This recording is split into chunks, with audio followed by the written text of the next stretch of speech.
Today we're removing the driver's seat for this 2003 Honda Accord. First thing to do is make sure the seat's in a mostly upright position. Because it's electric, it's going to be stuck in whatever position you leave it at, and it's hard to get it out of the vehicle once it's all disconnected. Next, we're going to remove the headrest. With the headrest removed, we'll go down to the front and take these 14mm bolts off on each side. On the rear of the seat, there are two 14mm nuts here and here underneath these plastic trims. You can just snap them up. With the covers off, you can take the 14mm bolts out. With all the mounting bolts removed, you're going to want to tilt the seat back. There's about 4 wiring harnesses under here. I'll show you once I get it tilted back. So this yellow one is your airbag. You can see there's a motor control for the seat, both the actual seat and the rear back. We're going to go ahead and disconnect all of those.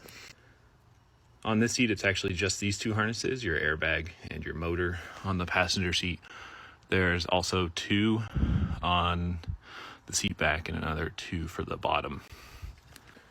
Now that nothing's holding it, we can take it out of the car. Here is our starting point. This is where we want to end. Maybe a little better on this section. First thing we want to take off is this retaining clip on each side. On the inside where you buckle, there is a Phillips head screw. We're going to take that off.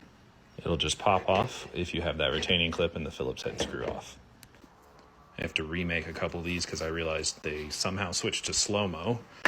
I hate slow-mo. So, driver's side, there's that retaining clip on the back that we pulled off.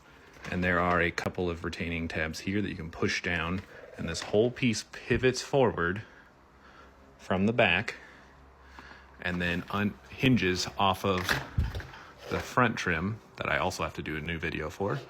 But there's just tabs here. So if it's hinging, you just pull it that way. Don't pull too hard because your motor control is plugged in here and the relay's here. And just as a special note, it's normally wedged right here. I have it down so I can work on this seat. So when we're done, we'll put it back up. Here's the front trim that's already been taken off. There's the Phillips head here and here. And when you take it off, you pivot it like this, and you reach in to push from the bottom to lift up these parts as you pivot. So you'll kind of pivot back and forth to lift these up and pull it out. This flap is held up by this spring. One side goes through here, and the other side latches to this part, and that just holds it so it doesn't flap. This airbag wiring harness will need to get pulled through the bottom seat and through the top to do both covers. So we've taken it out to get ready for that. It's normally mounted here. From there, make sure our wiring harness is out of the way. These clip onto this rail. We're taking them off. There's also 5 up here that are smaller, and we're going to take all of those off. There's also a rail with a clip on the other side as well. Make sure that when you're manipulating the seat that you don't hold onto this. This is just a motor rod. It's not sturdy. You want to hold the frame here or here. On the seat itself, the seams here and here and here are all held in by what's called a hog ring. It looks like this copper piece. Hog rings are this copper piece right there, and we're going to cut those. These are diagonal pliers. They will work for the job. They do sell pliers specifically to cut hog rings, but these will work just fine. 14mm bolt here and here on both sides will allow you to take the seat back off. So the airbag harness was correct because there's still an airbag here. I don't know what the other 2 do other than like seat position, but I feel like that'd just be one. So those are the 3 you need to take out though. Now we can finish working on the bottom. The last 2 hog rings are kind of hidden. There's one right here, and it holds a flap of this piece. So it tucks it underneath the seat, and there's one on each side. With everything off for the bottom half, I'm going to go ahead and make sure there's none of these copper hog rings remaining. That way there's nothing loose rattling around. And then clean off anything that's loose or especially dirty. Like obviously the leather's going to cover it, but still just want to clean it up if we can. Anytime you take something off, always make sure that the old matches the new. I'll point out some differences that I noticed and how I got around them in case you run into the same thing. On the front portion of the seat, we had these 5 clips that we took off. You'll see this one's pretty small compared to that, and this is the corner one for the new piece. So we can take a scissors and carefully kind of angle these down to match the hole. I just eyeballed it when I did that one, and I think it turned out okay for not having all of the pieces here. The other part is these rails for the clips. You'll notice that there's one on each side. This one just has one on one side. Also, if we compare them, you'll see that they're significantly different lengths. That can be worked with.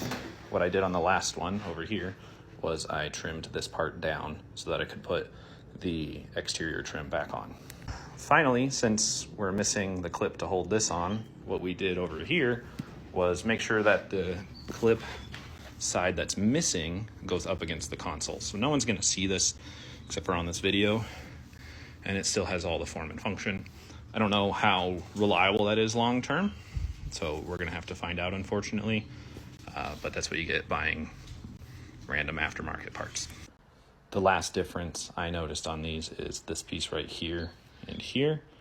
Those clips that we took out that go along the side actually go through there as well. And this one doesn't have them. We should still have the correct coverage for the seat cushion and everything, so I'm not too worried about that, but I guess we'll see when we're done. Now, we took these flaps off last, so we should be putting them in first. I'm not gonna do that. I'm gonna do them second, because I wanna get this part kind of locked down solid to have just a strong anchor point, and then I'll put those on, start working down here. Before I get too far, I'm gonna do this next row here. I think that's what contributed to the scrunching on the other seat. So hopefully we can eliminate a little bit more of that this time. So to put these back in, we're using a hog ring pliers with hog rings. Basically, we want the ring and the pliers to catch this plastic trim piece that runs along the edge and pull it down as tight as we can into these metal rods that you can see every so often. So you'll know where to clip. There'll still be holes left over from where the previous ones were. Sometimes when you're trying to pull these down, the plastic piece keeps slipping out, especially on this one because it didn't come with pre-punched holes. So you can just use a leather punch like what I've got and basically pre-punch once you get this stuff lined up, so it'll grab easier and you don't end up having 2 or 3 rings stuck in there and only one of them actually holding the leather. So we put 2 hog rings in each of these rows. There's one here, here, and here, and same on that side. And then there's one holding those flaps down on either side. So like I mentioned, I'll have to trim this particular clip, but these 3 can go in. I'll have to do that side rail modification again for this side. And then I'll need to clip this a little bit because it's too long. But for the most part, the bottom part's done. Now that the bottom is mostly done, we'll do the top. To take the actual cover off, we'll have to take the seat back pocket and seat back off. There are 2 clips, one here and one here, as well as 2 plastic clips here and here. And there's 4 or 5 clips that just kind of put pressure up on the portion right here. All right, so these 2 rods go through the hole, and these clips are what hold it in. You can see I broke one of them already. And then now we need to leverage back in there to release the rail that it's holding onto on both sides. I use a very long flathead screwdriver for that. Here's the back. Once it's out, you can see those clips slide in so that when you reinsert them, they'll snap in. This holds the rail, and there's actually, oh, that one's good. There's 3 clips here. If you can get them, these clips are good to replace. Essentially, you'd pop them out, and this, what should be a full circle, would pop out this way, and then it would slide back onto that piece. And then when you put everything together, it snaps down and holds the bottom too. Just for fun, here's how lumbar support works in the background. So I'm just moving this, and it's pulling on this cable and creating more firmness on the seat back. So, fun little tidbit. From here, we want to remove all of these clips along the rail, and then there's a special piece right here on both sides that is a little difficult to get out, but I'll show you how. Starting from the bottom, I unfold this piece and I'll pull the wires up through here, and then just make sure you note how they're coming out. Some of them will have 2 exits. If you put them on the forward exit, they'll just show up in the seat when you're sitting on it. So just be careful and mindful of orientation, and you should be good. All right, so these pieces are not terrible, but they're not great. Essentially, they are a flap like this, and we have to pivot them either this way or this way, doesn't matter which way, so that they can go through the slot to release the lower portion of the seat back cover, because they don't have any hog rings in that area. Once we take care of both of those, we can unfold at least the bottom portion of this and start working on the hog rings. When you get to the top, in order to take the headrest pole holders out, you just need to reach up behind and squeeze the sides of them. They'll pop right up. This one took a second to figure out. This ring will slide on here, and you just need to take a flathead or something and just push it out, and then make sure that when you put it back, it's oriented correctly so that these slots line up with these ones, and put the clip back on. You can see here, I couldn't figure out how to remove it, so I just cut around it to remove the rest of this, and then figured it out after. One of the things that is kind of a bummer is this section. It's just so worn that there's going to be a noticeable difference probably once we get the cover back on, and I don't have any way that I'm aware of to shape this, so hopefully it doesn't look too bad, but that is something that I'm prepared for. Again, one of the differences we're going to want to look for is any orientation of the clips. You can see we got 5 here, 5 here, looks like 1 here, but 2 here. And then also want to look at these to make sure they're there, which we can see on either side. There they are. This one, the clip rail is a lot shorter, which is interesting because most of them seem to be longer on this kit. So that's probably something we'll have to accommodate. And then one other note is that we got to work in these holes to make sure that the pole holders for the headrest will actually fit. And then we'll have to do the same thing.